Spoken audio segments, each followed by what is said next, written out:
अस्सलाम वालेकुम, चैनल पर खुशामदीद। हे भाभी, क्या आप मुझे पेपर से चिड़िया बनाना सिखाएंगी? मुझे स्कूल में असाइनमेंट जमा करना है। हाँ हाँ गनी, क्यों नहीं, मैं तुम्हें पेपर से चिड़िया बनाना सिखाती हूँ। ऐसे फोल्ड करो और ऐसे फोल्ड करो, देखो कितनी आसानी से बन गई है ना सुंदर चिड़िया गनी। हाँ अभी, ये तो बहुत प्यारी चिड़िया है, मैं भी बना सकता हूँ। अरे वाह, मैं तो फटाफट सारी चिड़िया बना डालूंगा, जाकर अम्मी को दिखाता हूँ। अम्मी, दादी, ये देखें मैंने कितनी अच्छी चिड़िया बनाई है, देखें ना जरा। अरे वाह गनी, तुमने तो पेपर से बहुत ही अच्छी बर्ड बनाई है, बहुत बढ़िया गनी।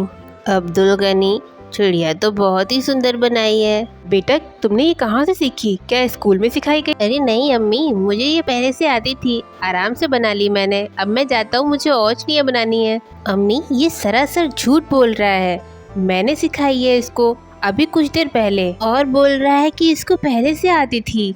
इसको स्कूल में असाइनमेंट जमा करना था, इसलिए ये मेरे पास आया था।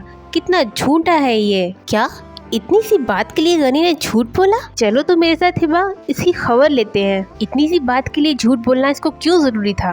अभी चल के इसके कान समेटती हूँ। अरे बेटा नाज, प्यार से समझाना, बच्चा है। वाह, मैंने तो एक और चिड़िया बनाई, कितना प्यारा कलर है। नहीं, तुम्हें इतनी सी बात के लिए झूठ बोलने की क्या जरूरत थी?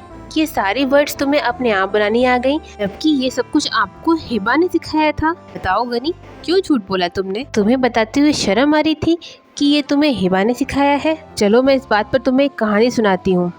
एक राजा था जिसको मछली खाने का बहुत शौक था, इसलिए राजा ने एक मछुआरे को नौकरी पर रखा हुआ था, जो उसको तरह तरह की मछलियाँ ला ला कर दिया करता था।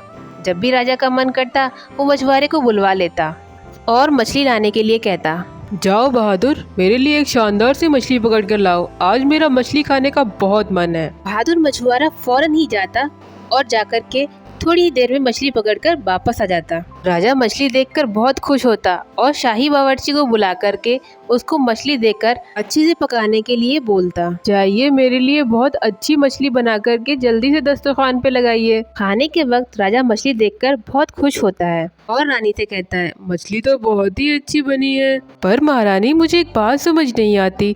ये मछुआरा फौरन जाता है और थोड़ी ही देर में मेरी मनपसंद मछली लेकर वापस आ जाता है, कभी भी ऐसा नहीं होता कि उसको मछली ना मिले, और इतनी जल्दी आता है कि मुझे खुद ही समझ नहीं आता। मुझे लगता है उसको कोई जादू जैसा आता है। तो महाराज, आपको इस बात का पता लगाना चाहिए कि आखिरकार इसके पीछे माजरा क्या है। आप ठीक कह रही हैं महारानी, मैं जल्दी इस बात का पता लगाता हूँ। खैर चले खाना शुरू करें।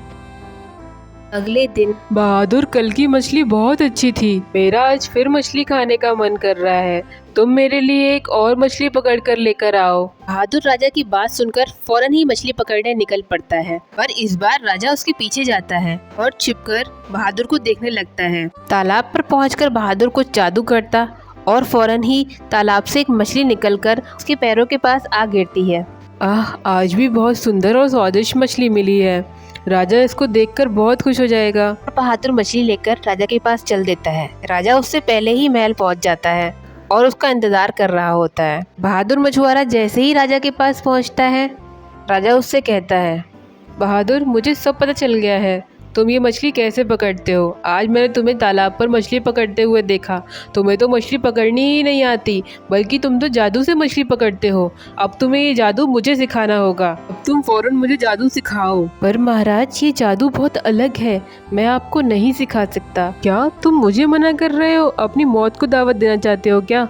सिखाओ मुझे। ठीक है महाराज, मैं आपको जादू सिखा दूंगा। आपको कल सुबह केले तालाब पर आना होगा, फिर मैं आपको ये जादू सिखाऊंगा। राजा फौरन ही हामी भर देता है और अगले दिन सुबह तालाब पर पहुंच जाता है। मैं आपको ये जादू सिखाने के लिए तैयार हूँ, अब ध्यान लगाकर अच्छे से इस जादू को सीखें। महाराज, मैंने आपको अब पूरा जादू सिखा दिया, अब आप इसको एक बार आजमा कर देख लें। राजा फौरन ही तालाब के किनारे खड़े होकर उस जादू को करता है और तालाब से निकल के एक सुंदर सी मछली उसके पैरों पे आकर गिर जाती है। ये देखकर राजा बहुत खुश होता है। जब राजा महल में पहुंचता है, उसको रात भर खुशी की वजह से नींद नहीं आती और अगले दिन सभा में वह जादू के बारे में सबको बता देता है। मैंने एक ऐसा जादू सीखा है जिससे कि मछली तालाब से अपने आप निकलकर बाहर आ जाती है। क्या कह रहे हैं महाराज, ऐसा जादू आपको आता है? आखिरकार आपने ये जादू कहाँ से सीखा? मैंने ये जादू एक बहुत दूर के बाबा से सीखा है जो पहाड़ों पर रहते हैं। तो महाराज हमें भी ये जादू दिखाएं, हम भी आपका ये अद्भुत जादू देखना चाहते हैं। हाँ महाराज, जादू दिखाएं। ठीक है, आप सभी लोग मेरे साथ तालाब पर चलें, मैं आप लोग को ये जादू दिखाता हूँ। तालाब पर पहुंचकर राजा जादू दिखाना शुरू करता है, पर इस बार कोई मछली बाहर नहीं आती। वह दोबारा से जादू करता है, पर इस बार भी कोई मछली बाहर नहीं आती। राजा बहुत शर्मिंदा होता है और गुस्से में कहता है, फौरन जाओ उस मछुआरे को पकड़ कर लाओ, उसने मेरे साथ धोखा किया है, मैं उसको जान से मार दूंगा। तभी तालाब से एक रोशनी आती है और एक आवाज, राजा, ये तुम्हारी गलती है, उस मछुआरे की नहीं। एक तो तुमने जबरदस्ती इस जादू को सीखा, ऊपर से जिससे तुमने इस जादू को सीखा तुमने उसका ही नाम ना लेकर झूठ बोला, इसलिए ही जादू ने काम करना बंद कर दिया। अगर तुम उस मछुआरे को अपना गुरु मान लेते तो इसमें कोई भी बुराई ना थी, लेकिन तुमने अपनी शान की वजह से उसको अपना गुरु नहीं माना। राजा को फौरन ही अपनी गलती का एहसास हो जाता है और वो मछुआरे से सबके सामने माफ़ी मांगता है और अपना गुरु मानता है। तो बताओ अब्दुल गनी, कैसी लगी आपको कहानी और क्या सीखा इस कहानी से? अम्मी, मैं सब समझ गया। इंसान को अपनी टीचर का बहुत ज्यादा रिस्पेक्ट करना चाहिए और हर वो इंसान टीचर है जिससे आप कुछ सीखते हो। आई एम सॉरी हिबा अपी, आगे से मैं ऐसा नहीं करूँगा। वीडियो पसंद आ रही है तो प्लीज हमें लाइक शेयर सब्सक्राइब करें। हम चलते हैं, फिर मिलेंगे। अल्लाह हाफिज।